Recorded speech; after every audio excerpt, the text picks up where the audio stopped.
नमस्कार दोस्तों, आर्यावर्त में आप सभी का स्वागत है।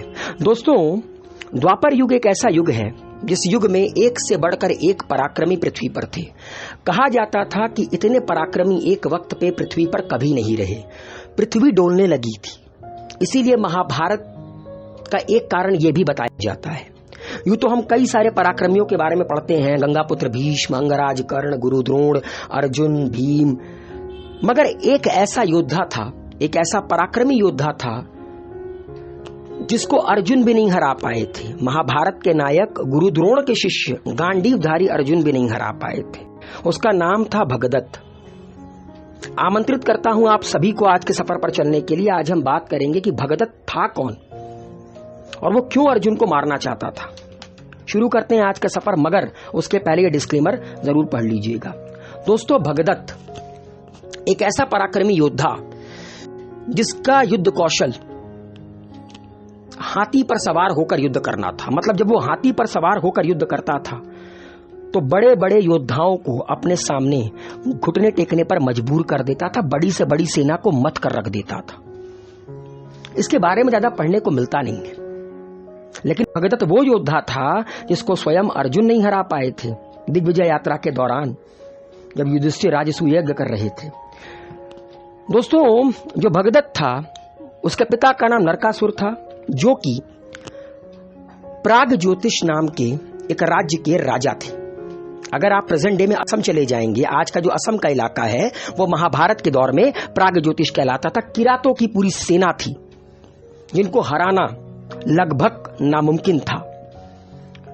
तो प्राग ज्योतिष के राजा नरकासुर का बेटा था भगदत्त, और जो भगदत्त था वो भगवान इंद्र का दोस्त था। मतलब भगदत्त और भगवान इंद्र दोस्त थे, मित्र थे। तो एक बार क्या होता है दोस्तों कि जब युधिष्ठिर राजसूय यज्ञ कर रहे थे इंद्रप्रस्थ के राज्याभिषेक से पहले, तो पांडव अलग अलग दिशाओं में फैल गए थे ताकि ज्यादा से ज्यादा राजाओं को युधिष्ठिर के स्वामित्व के अंदर लाया जाए ताकि युधिष्ठिर सम्राट कहलाएं। तो अर्जुन दिग्विजय यात्रा पर निकलते हैं। अर्जुन बड़े बड़े योद्धाओं को हराते हुए आगे बढ़ रहे थे। पहुंचते हैं प्राग ज्योतिष। सामने खड़ा मिलता है भगदत्त। अर्जुन को लगा था कि भगदत्त को अर्जुन हरा देंगे, क्योंकि भगदत्त की शक्तियों के बारे में अर्जुन को पता नहीं था। 8 दिनों तक लगातार युद्ध हुआ भगदत्त और अर्जुन के बीच में, 8 दिनों तक, मगर अर्जुन भगदत्त को पराजित नहीं कर पाए। अच्छा, भगदत्त बहुत बड़े थे उम्र में। जैसा कि मैंने आप लोगों को बताया कि अर्जुन के पिता इंद्र, उनके मित्र थे भगदत्त, उनके दोस्त थे भगदत्त। तो अंत में जाकर जब 8 दिनों तक युद्ध हुआ और अर्जुन और भगदत्त में कोई विजय नहीं हो पाया, अर्जुन हरा नहीं पाए, जिस लिए वो आए थे वो कर नहीं पाए, तब जाकर भगवान इंद्र बीच में आते हैं और सुलह होती है भगदत्त और अर्जुन के बीच में, क्योंकि भगदत्त और भगवान इंद्र दोस्त थे। लेकिन एक योद्धा ऐसा भी है दोस्तों जिसने भगदत्त को हराया, उसकी किरातों की सेना को हराया और गंगापुत्र भीष्म को मजबूर किया उसकी तारीफ करने के लिए, उसके सामर्थ्य की तारीफ करने के लिए। और वो कोई नहीं, अर्जुन का चीर प्रतिद्वंदी अंगराज कर्ण थे। जब पांडव 12 साल के वनवास और 1 साल के अज्ञातवास पर गए थे, तब कर्ण ने घूम घूम कर पूरे भारतवर्ष में दिग्विजय यात्रा की। और जब वो प्राग ज्योतिष पहुंचता है तो कर्ण का सामना होता है भगदत्त से। अंगराज कर्ण ने भगदत्त को हराया और कौरवों के साथ मिलाया, क्योंकि भगदत्त हार गया कर्ण से। अब तो कर्ण के अंडर में उनको रहना पड़ेगा। तो कर्ण ने भगदत्त को हराया। उसका जिक्र आपको मिलेगा उद्योग पर्व के 164वें अध्याय में। और इसीलिए भगदत्त युद्ध में, महाभारत के युद्ध में, कुरुक्षेत्र की भूमि में कौरवों की तरफ से लड़ा। फिर दोस्तों, युद्ध का 12वां दिन आता है। एक बार फिर से भगदत्त और अर्जुन आमने सामने होते हैं। जब आखिरी बार मिले थे, 8 दिन तक लगातार युद्ध चला। भगवान इंद्र को बीच में आना पड़ा सुलह कराने के लिए। अब कौन आएगा? अब या तो मरेंगे या तो मारेंगे। तो युद्ध का 12वां दिन था।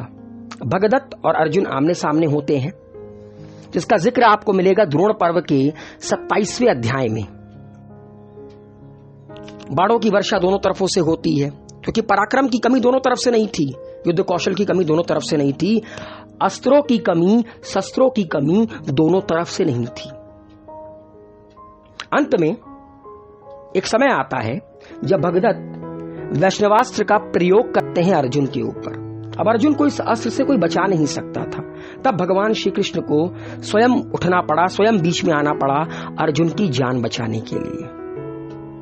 जैसा कि मैंने कहा कि स्वयं भगवान श्री कृष्ण को आना पड़ा था भगदत्त से अर्जुन की जान बचाने के लिए। वो वैष्णवास्त्र जो अर्जुन की तरफ आ रहा था भगवान श्री कृष्ण के पास आकर रुक जाता है और एक माला बनकर उनके गले में विराज देता है, क्योंकि वो तो खुद ही नारायण थे, वो तो खुद ही वैष्णव थे।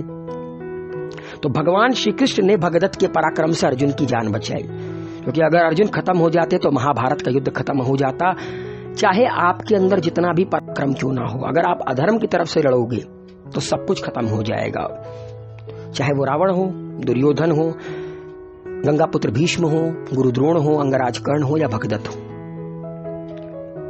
अब उसके बाद भगवान श्री कृष्ण अर्जुन को कहते हैं कि अर्जुन प्रहार करो, पूरी ताकत लगाकर प्रहार करो, भगदत्त को तुम्हें हराना है। और भगवान श्री कृष्ण अर्जुन को भगदत्त की कमजोरी बताते हैं। वो कहते हैं अर्जुन से कि अर्जुन, ये जो महारथी तुम्हारे सामने है ना, सबसे पहले इसके हाथी को मारकर खत्म करो, क्योंकि अगर इसका हाथी मर गया तो इसकी शक्ति आधी खत्म, क्योंकि जैसा कि मैंने बताया वो हाथी पर बैठकर युद्ध करने में प्रवीण था। तो सबसे पहले अर्जुन ने एक नराचा अस्त्र छोड़कर भगदत्त के हाथी को मार दिया। और दोस्तों, महाभारत के युद्ध के दौरान भगदत्त की उम्र बहुत ज्यादा थी। भगवान श्री कृष्ण अर्जुन से कहते हैं कि भगदत्त की आयु बहुत अधिक है और झुर्रियों के कारण उसकी पलकें झुकी रहती हैं, उसके नेत्र बंद रहते हैं, इसीलिए वो हमेशा अपने माथे पर पट्टी बांधा रहता है ताकि उसकी आंखें खुली रहें। आप जैसा कि स्क्रीन पर देख सकते हैं, भगदत्त ने अपने सर पर पट्टी बांध रखी है, क्योंकि उम्र बहुत ज्यादा थी, झुर्रियां बहुत ज्यादा थी, पलकें पूरी झुक गई थी। तो भगवान श्री कृष्ण ने कहा कि सबसे पहले इसकी पट्टी काटो, क्योंकि इसकी पट्टी पर प्रहार करोगे, इसकी पट्टी अगर कट गई, इसके नेत्र बंद हो जाएंगे, फिर तुम आसानी से भगदत्त को मार सकते हो। अर्जुन ने वैसा ही किया जैसा कि भगवान श्री कृष्ण ने कहा था। तुरंत भगदत्त के पट्टी पर एक अस्त्र छोड़ा, उसकी पट्टी कटी, उसकी पलकें झुकी और अगले ही पल अर्जुन ने समय व्यर्थ ना करते हुए भगदत्त को काल के ग्रास में सुला दिया। तो दोस्तों, देखा जाए तो यहां पर भी छल हुआ, मगर छल का आश्रय अगर धर्म है तो छल भी धर्म है। ऐसा कि मैंने बताया, अगर आप अधर्म के साथ खड़े हैं, आपके पास जितनी भी ताकत हो, जितनी भी दौलत हो, जितना भी सामर्थ्य क्यों ना हो, वो सब खत्म हो जाएगा। तो दोस्तों, ये था वो योद्धा भगदत्त जिसको स्वयं अर्जुन नहीं हरा पाए, भगवान श्री कृष्ण को बीच में आना पड़ा और उसके बाद जाकर ही भगदत्त मृत्यु लोक को प्राप्त हुआ। तो उम्मीद है दोस्तों आज का सफर आप लोगों को पसंद आया होगा। आर्यवर्त को अपना प्यार दीजिए, वीडियो को लाइक शेयर कमेंट कीजिए। हेल्दी रहिए, सेफ रहिए, मस्त रहिए। शुक्रिया, अलविदा, टेक केयर।